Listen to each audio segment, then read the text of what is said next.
and Natasha Beyersdorf. Tonight, a mother and her boyfriend accused of murdering her 7-year-old son. War of words, growing tension between Indonesia and Australia over the spying scandal. And final preparations for our bid to reclaim the ashes. Good evening. A mother has been accused of the most shocking betrayal of trust. She's behind bars tonight, charged with the murder of her 7-year-old son.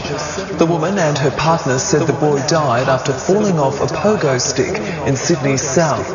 But police now believe his injuries were no accident. The woman and her partner were first questioned back in May. The little boy had died. For some benefit, why not? Emma Murphy, NBN News. Still to come, 2 boys back in court over the Heather Brae bushfire.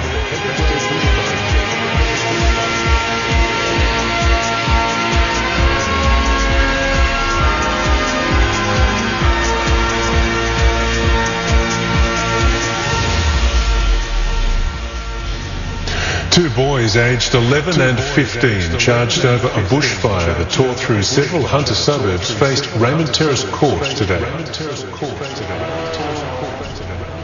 Well, it's almost here, the start of Australia's bid to win back the Ashes. Nat Wallace joins us now, and Nat, the fans are already in full voice. Yeah, that rivalry is well and truly alive, Tash. It's the eve of the Ashes series, but already there's been a big battle on the pitch between England and Australia. The Barmy Army took on the Fanatics in a cricket match, and both sets of supporters will put their vocal cords on the line this summer.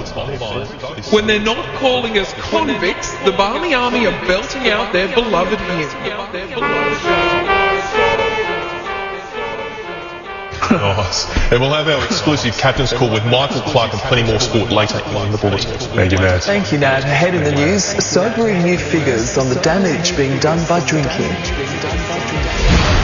And praise for the heroes of the Hornsby tornado.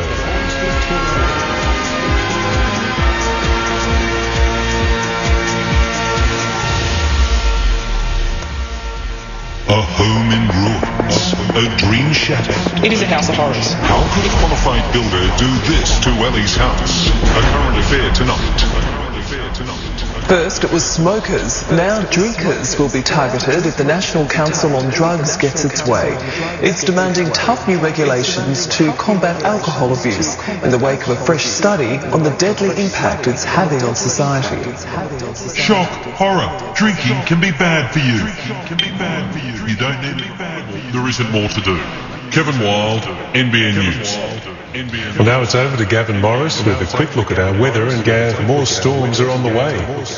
Yes, that's right. Probably not as severe throughout tomorrow, but looks like they are going to be quite nasty during Friday and again on Saturday. It's thanks to this slow-moving system. It's going to take its time. That's why most of tomorrow should be fairly fine. But when we see that trough line moving in, there's lots of heat.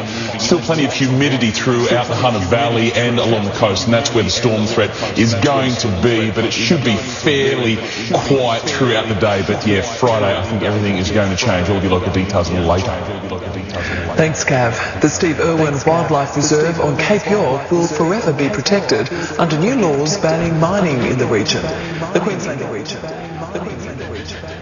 To finance and the share market hit a 5-week low as a profit downgrade for a mining services company, Worley Parsons, sparked a sell-off. Energy stocks suffered with Woodside Petroleum and Santos both losing ground.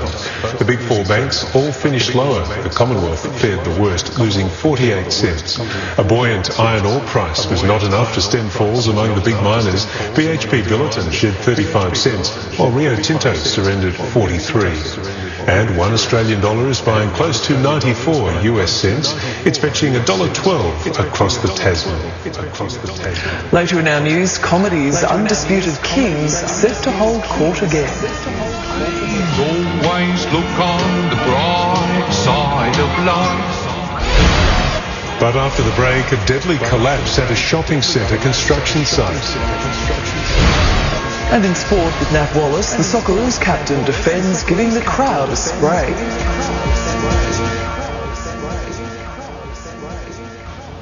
One person has been killed and dozens more are feared trapped. That he is. Very worthy. It's time for sport. And from the men of the year to the man of the moment, Nat Wallace. Thanks, Paul. Michael Clark says he'll use Shane Watson sparingly as a bowler, but expects him to make runs in the opening Ashes test at the Gabba. In his exclusive captain's call, Clark told Ross Kelly that England is highly beatable. Oh, no doubt. I believe we play our best cricket. We can beat them. I think they're a good team. I think there's a reason they've had so much success. They've got a lot of success. At the expense of Sweden. Coming up, our top golfers ready for their World Cup. And a league star returns from his religious mission.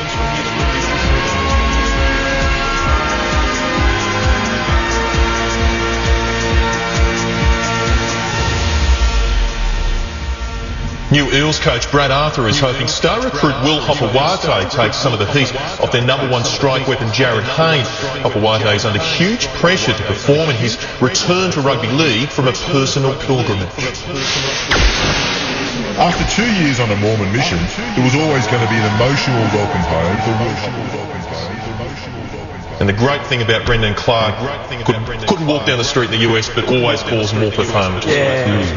Thanks, Nat. Thank you. Well, now to look at our last Junior Journos story for the year. The team from Brainston Public is looking to the past as the school marks a milestone. 2013 hasn't been a normal school year. And opportunities. To watch the full story or to get your school involved next year, head to our website and we could be coming to your school. This is Hayden Regan and Alicia Carroll reporting to you for NBN News Junior Journos. Nice work, Brankston. Stay with us. Gav's in next with the weather.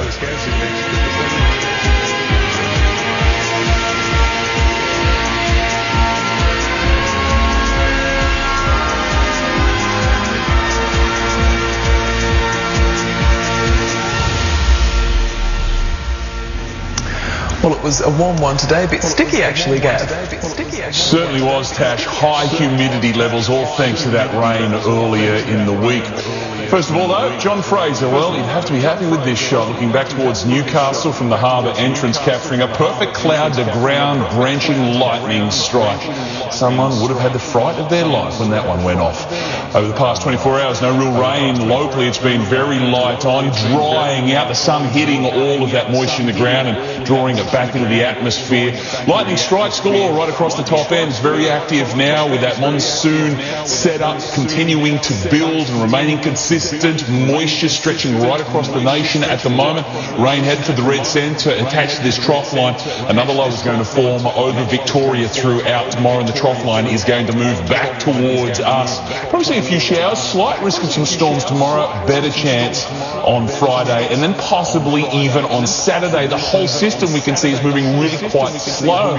So originally I was hoping that it would clear by Saturday, but it's probably going to linger over to kickstart the weekend. We can see a lot going on right across the northern tropics at the moment. The high dominating the south of the country and the heat headed towards the west, up into over 30 for Perth. Lots of heat throughout the centre combined with high moisture levels, so storms galore right across the top end tomorrow. Brisbane, it's the final day before the storms return tomorrow, or more so, Friday. Sydney also shaping up nicely. Slight risk of storms, particularly throughout the western suburbs. Cloudy, overcast, a little bit wet again right throughout the south east, and the capital feeling the heat. Felt the heat this afternoon. Merriwa hit 31 degrees, mostly high 20s, cooler along the coast with the onshore winds kicking in quite early. There's that moisture content, 95%. It's high right throughout the valley at the moment, so very, very humid. So we'll probably see some fog patches once again, and then those big queues flare up.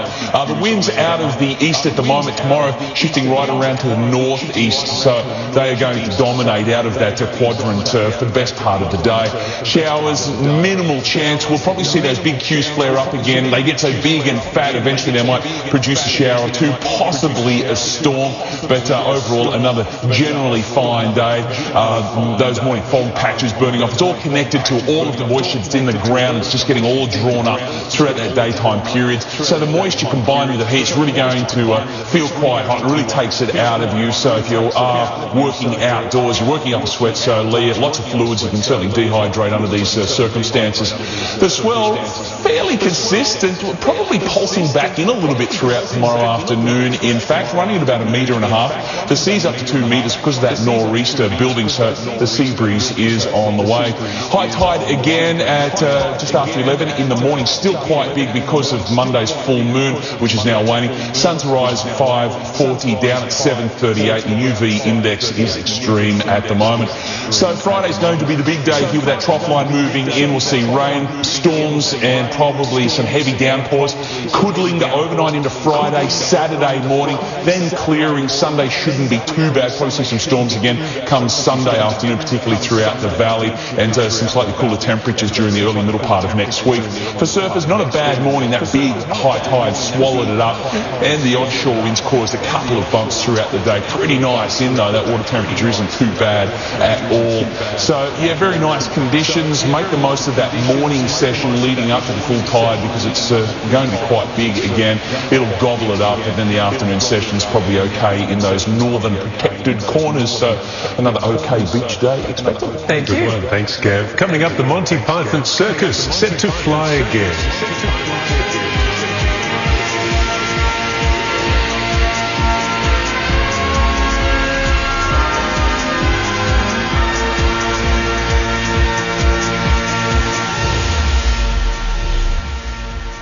Australia's used car blacklist. We reveal the worst places to buy a second-hand car, the suburbs to avoid. A special consumer report. A current affair next.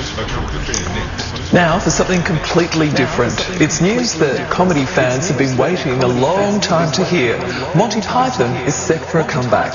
The surviving members of the British group are getting ready to perform together for the first time in more than 30 years. I'm a lumberjack. Robert Penfold, NBN News. NBN News. That song will stay with us all for the whole night, I think. I think it will. And that's the latest news. We'll have updates throughout the evening, and you can also follow us on Twitter. For now, though, that's our look at the bright side of life for tonight. Good night. Good night.